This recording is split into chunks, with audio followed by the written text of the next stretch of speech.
Oke, baik. Bismillah. Assalamualaikum warahmatullahi wabarakatuh. Baik, kita mulai ya. Ini belajar beneran ya, versinya ngaji filsafat. Jangan dibayangkan ini nanti semacam psikoterapi ya, apa enggak ya. Kalau kalian merasa ada gangguan mental ya ke psikiater. Ya. Jangan dianggap saya psikiater atau psikolog, nanti dianggapnya begitu. Kita menjelajahi teori-teori, kemungkinan-kemungkinan, termasuk sejauh mana sih agama bisa berperan dalam kesehatan mental kita. Baik, bismillah ya, kita mulai. Inilah, saya awali dari hidup sehat dulu ya. Ini hidup sehat, sehat ruhani. Jadi batin kita, mental yang sehat itu yang seperti apa? Perhatikan nanti, ini bahan muhasabah kita semua ya, introspeksi kita. Jadi mental sehat itu setidaknya cirinya 5. Nanti kita lebih detail lagi.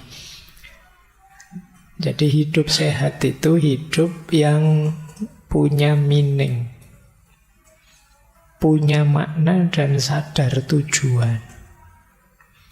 Teman-teman harus bisa jawab kalau ditanya tujuan hidupmu apa.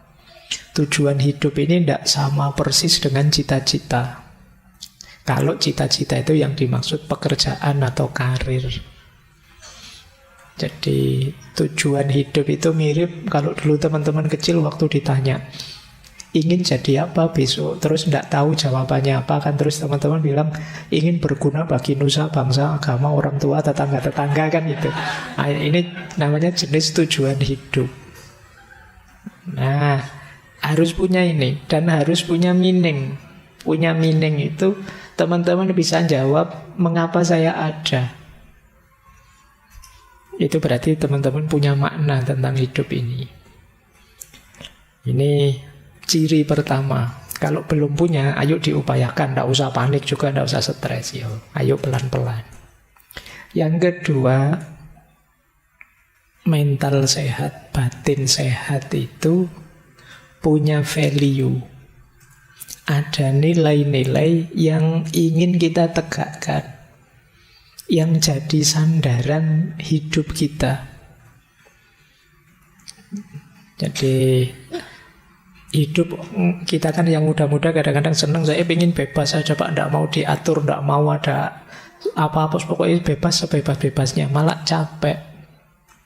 Justru hidup nyaman itu kalau kita sadar nilai, ada yang diperjuangkan, ada yang disandari. Itu namanya value. Orang sebebas apapun sebenarnya secara tidak sadar juga punya value-nya sendiri. Tidak ada orang yang bisa sama sekali bebas, sama sekali lepas. Paling tidak dia sedang menegakkan satu value namanya nilai kebebasan.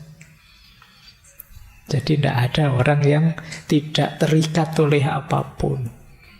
Setiap orang terikat oleh nilai yang dia anggap baik, yang dia anggap benar, yang dia anggap berharga. Itu kedua. Orang yang tidak punya nilai, tidak menghargai tatanan, tidak menghargai standar-standar hidup, dia akan sulit untuk berkembang.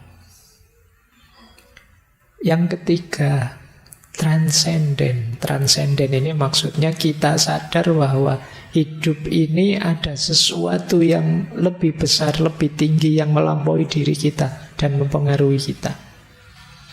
Kita kalau sendirian tanpa yang lebih tinggi itu, kita itu lemah, banyak kekurangan-kekurangan. Tapi ada yang lebih kuasa, lebih tinggi, melampaui kita, yang membawa pengaruh pada hidup kita. Ini dimensi transenden namanya. Kalau yang beragama biasanya ditegaskan itu ya Tuhan. Tapi mungkin ada orang lain yang dianggap melampaui dirinya, itu mungkin bisa nilai tertentu, bisa wawasan tertentu, dan lain sebagainya. Nanti ada penjelasan panjang tentang transendensi. Kemudian hidup dengan batin sehat itu adalah connecting. Kesadaran bahwa kita ini tidak sendirian. Saya tidak ada artinya apa-apa tanpa kalian. Kalian butuh teman kalian. Dan seterusnya. Jadi kita ini saling nyambung. Jangan dikira kalau saya sedih terus yang sedih hanya saya. Bisa saja temanmu lihat kamu sedih ikut sedih. Ini punya teman kok merengut saja. Akhirnya kita ikut merengut. Gitu loh. Kalau punya teman ceria kamu kan ikut ceria. Ini kesadaran keterhubungan. Begitu buka medsos isinya orang gegeran debat. Nah, kan kita ikut panas. Jadi padahal kemarin-kemarin kita bilang saya tidak ikut-ikutan kampanye-kampanyean, silahkan saja. Tapi begitu baca postingan-postingan ikut panas kita. Kenapa begitu? Kita itu terhubung, jangan lupa. Jadi ada aspek connecting. Jadi kalau ingin baik, ya ayo baik bareng-bareng. Kalau ada yang rusak, ya bisa nular dan akhirnya kita bisa rusak bareng-bareng. Maka penting masing-masing kita sadar bahwa kita ini terhubung. Jangan kamu bilang, Allah ngapain sih kamu ikut campur rusak-rusakku sendiri. Kalau tidak mau ya minggir saja. Ya memang rusak-rusakmu sendiri tapi merusak ya keterhubungan di antara kita. Karena kamu rusak ya pengaruh rusakmu bisa masuk padaku.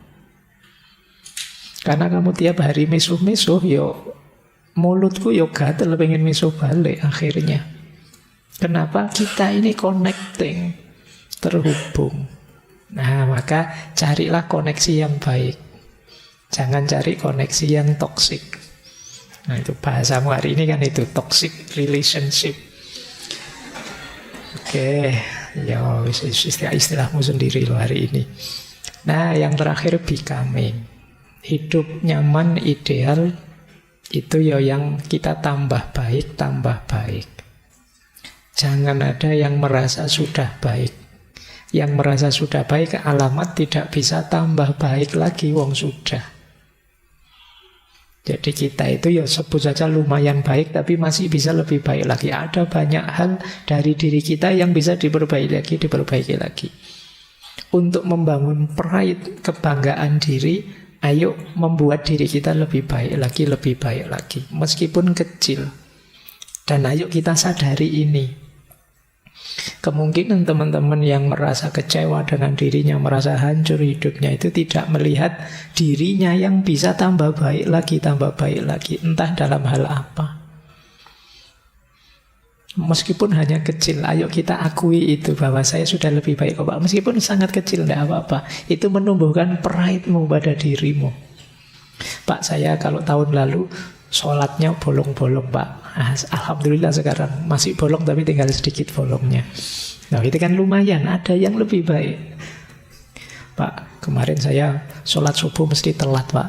Jam 7 baru bangun. Alhamdulillah sekarang jam 6:30 sudah bangun. Loh itu kan tambah baik, lumayan. Akui saja kamu lebih baik, tidak apa-apa. Menumbuhkan pride, kebanggaan pada dirimu. Meskipun sedikit, saya lebih baik sekarang.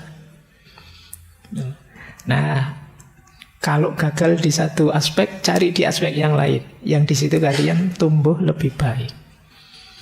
Ini untuk menghindarkan dari rasa putus asa, rasa frustasi bahwa kamu itu tidak ada baiknya, kamu itu gagal semua, kamu itu hidupmu hancur, dan ada yang baik yang kamu lupakan.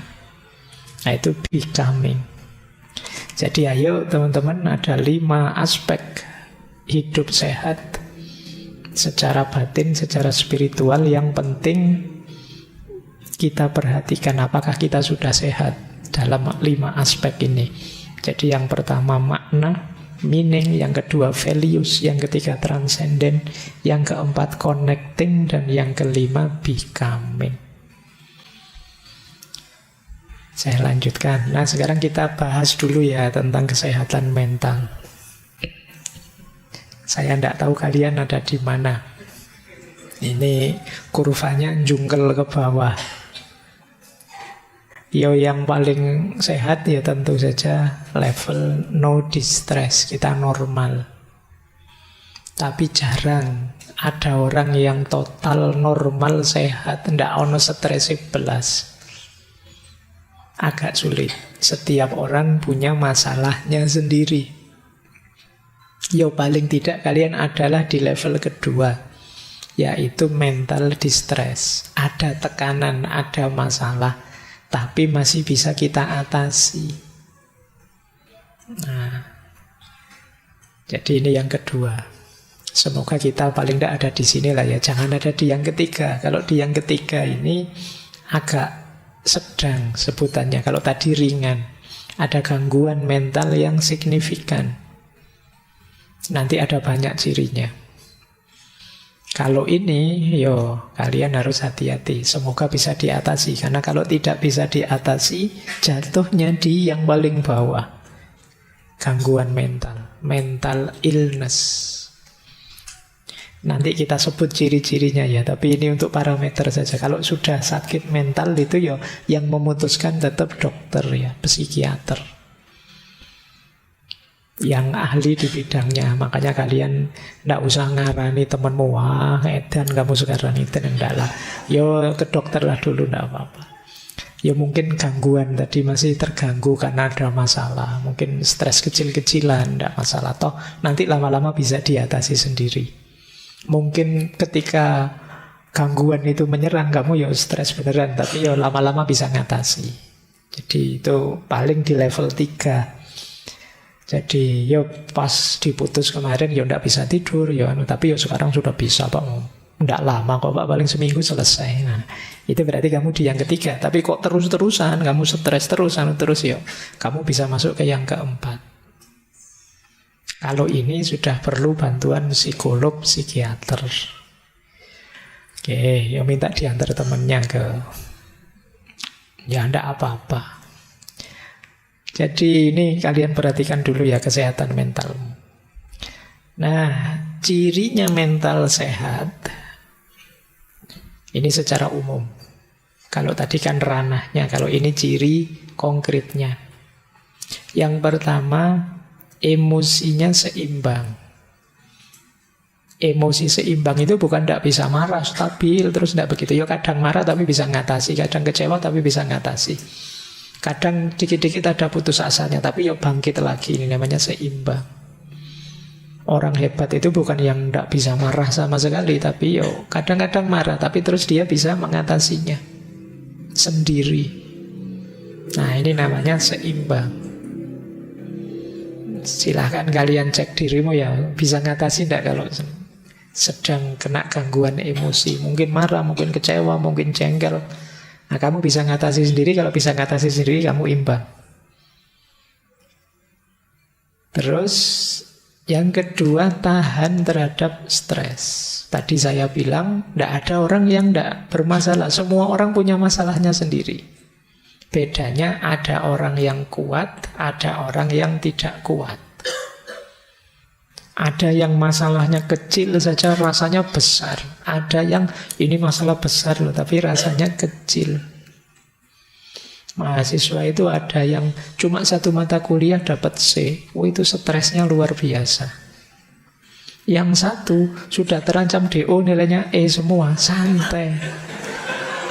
Loh, itu kan hebat daya tahannya terhadap stres itu. Masih bisa ketawa-ketawa, ngerokok, ngopi, dia masih santai. Padahal temennya itu jungkir balik hanya dapat nilai C. Nah ini urusan daya tahan kamu hebat. Atau jangan-jangan sudah level sakit tadi. Jadi ini daya tahan ya. Ayo latihan untuk menghadapi tekanan.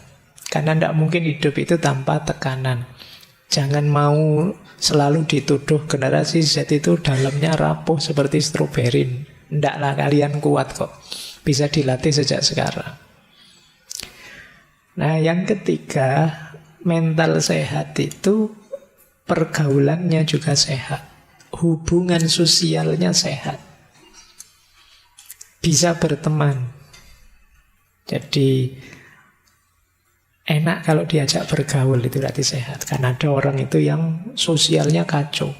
Tiap kali punya teman masalah, terus jengkeli orang, nyusahi orang, ngerepoti orang. Hubungan sosialnya tidak bagus. Nah kalau kalian banyak sekali teman, banyak yang respect dengan kalian, itu kemungkinan hubungan sosialmu bagus. Nah, itu ciri-ciri mental sehat. Kemudian yang keempat, percaya diri.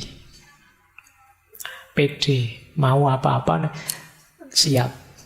Nah, itu percaya diri. Kamu yakin bahwa kamu bisa. Kalau gagal, ya bangkit lagi. Mungkin tadi ada yang keliru, ada yang kurang, ada yang salah. Biasa dalam hidup. Siap bangkit lagi. Aslinya saya bisa kok, Pak. Kok gagal terus? Ya berarti yang tadi tidak asli, Pak.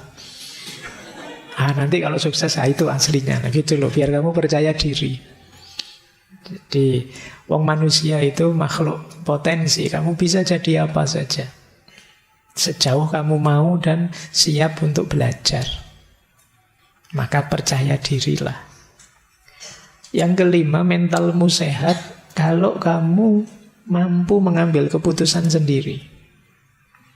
Banyak yang kalau mau ngambil keputusan bingung. Tanya temen ini, tanya temen itu. Akhirnya bingung sendiri. Terus dipikir lagi, kok belum mantap ya tanya lagi. Sudah apa yang istikharah bolak-balik sudah buka Al-Quran. Kan ada itu, saya dulu pernah dikasih petunjuk begitu. Dibuka Al-Quran baris ke-7, tentang apa, yuk itu jawabannya kan gitu. Wis bolak-balik begitu kok beda-beda terus ayatnya, Pak. Bingung saya, Pak. Terus tanya teman masih bingung. Itu sebenarnya urusannya kemampuanmu memantapkan hati. Biasanya ya karena kamunya sendiri tidak stabil. Temanmu ngasih saran, ini loh bagus. Jangan-jangan nanti begitu, tidak jadi. Kalau ini lumayan sih, tapi ada efeknya itu. Terus ini, jadi kamu bingung sendiri. Kamu pengen keputusan yang tidak ada efeknya, ya tidak ada. Jadi tidak mampu mengambil keputusan. Itu nanti sering jadi masalah. Ayo latihan memantapkan diri, memantapkan hati, percaya diri. Kalau menurutmu itu baik, ambil saja, putuskan, jalani. Ada efek, ada kurangnya, ada gagalnya, biasa dalam hidup. Jadi karena kebingungan itu jauh lebih menyiksa dibandingkan kamu sudah ngambil keputusan ternyata ada efeknya. Ya nanti efeknya dinetralisir. Yang keenam, fleksibel. Fleksibel itu bisa menyikapi perubahan situasi. Ya dulu punya prinsip begini, tapi sekarang situasinya berubah. Kalau masih berprinsip begini, tidak mungkin bisa. Apalagi situasi tidak harus selalu kondisi kita, bisa saja situasi sekeliling. Tiba-tiba ada pandemi misalnya, ya mungkin rencana-rencanamu gagal semua. Itu kalau tidak fleksibel, kamu akan stres berat. Segala situasi mungkin terjadi. Sudah berharap ditandatangani sama dosennya, begitu ketemu diajak-ajak lagi. Wah itu kan, lama lagi. Ya tidak apa-apa, pokoknya kamu harus siap menghadapi situasi apapun. Itu namanya fleksibel. Sudah semangat mau ngaji, tengah jalan hujan itu ya. Ya tidak usah mengeluh, biasa. Ya kadang hujan, kadang tidak hujan, itu kan biasa. Tinggal kamu atur gimana menyikapinya, kan itu saja. Kalau kita tidak fleksibel, ya kita akan pontang-panting. Karena hidup ini dinamis, berubah-ubah. Jadi dalam diri kita itu ada banyak dorongan yang saling berlawanan. Kita ingin ini, kita ingin itu. Yo hati kecil kita ingin baik, tapi ambisi kita ingin meraih ini itu secara curang. Itu yang bisa menetralkan, mengarahkan secara lebih positif, itu agama, kata Jung. Jadi bagi dia agama perannya besar untuk manusia, termasuk untuk kesehatan mental. Nah, itu penjelajahan-penjelajahan pada para filosof. Kalau menurut Islam apa? Ini saya ambil, ada banyak tokoh yang semula saya ingin kutip, tapi terus saya rangkum saja jadi satu ya. Di situ ada Imam Ghazali, ada Ibnu Qayyim al-Jauzi, dan kawan-kawan. Apa sih perannya agama untuk hidup kita? Saya sebut saja berdasarkan psikologi Islam, ilmu jiwa khasnya Islam. Jadi dalam Islam, agama itu memenuhi beberapa dimensi hidup kita. Yang pertama, agama adalah fitrah. Jadi kita itu lahir membawa dorongan jiwa yang cenderung kepada ketuhanan. Jadi maka kalau kita tidak bertuhan itu ada yang hilang, ada yang hampa. Kenapa? Karena ini fitrah. Fitrah itu dorongan jiwa alami namanya.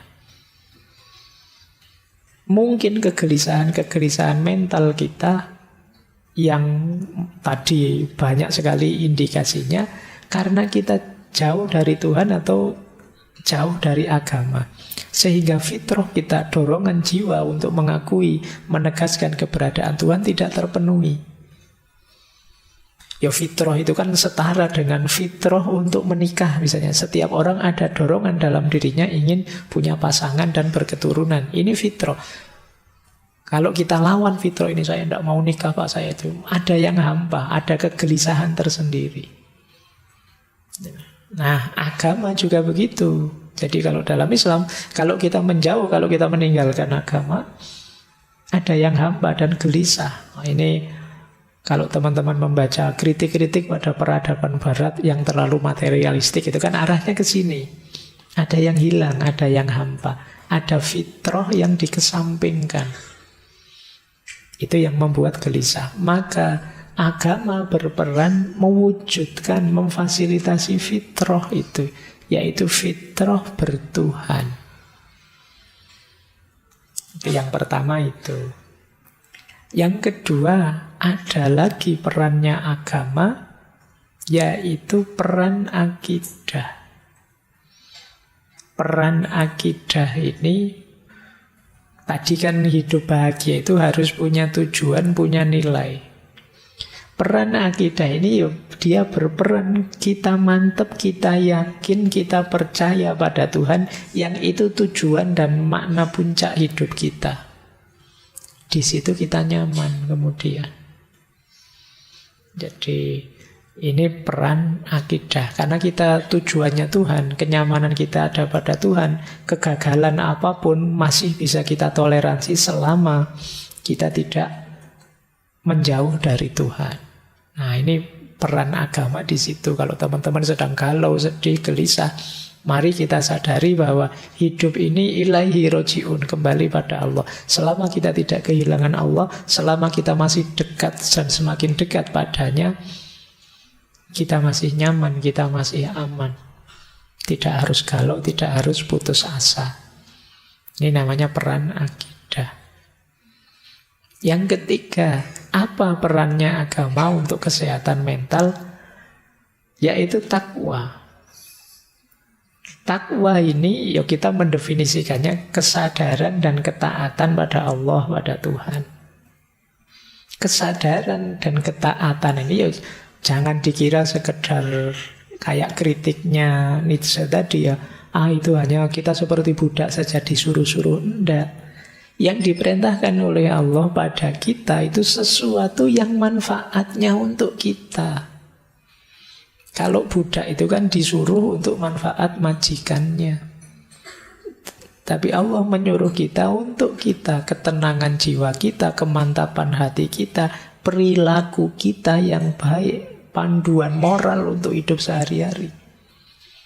Disitulah perannya agama. Kadang-kadang pikiran kita buntu, hati kita gelap. Kita tidak bisa milih apa yang harus saya lakukan, apa yang harus saya jaru.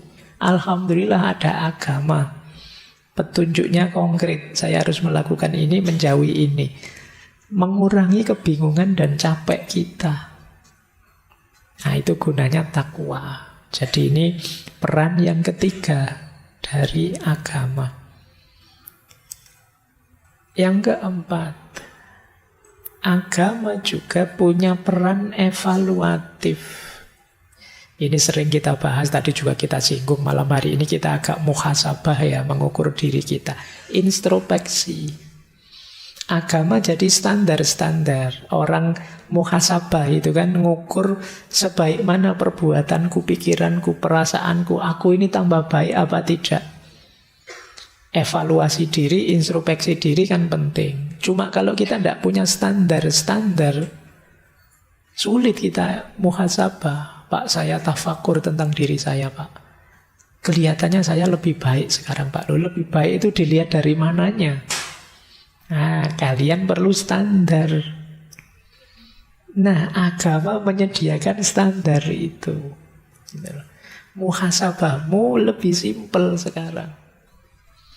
Pak, rasanya kok saya tambah jauh ya, Pak, dari Allah. Nanti kan kamu punya standar sekarang.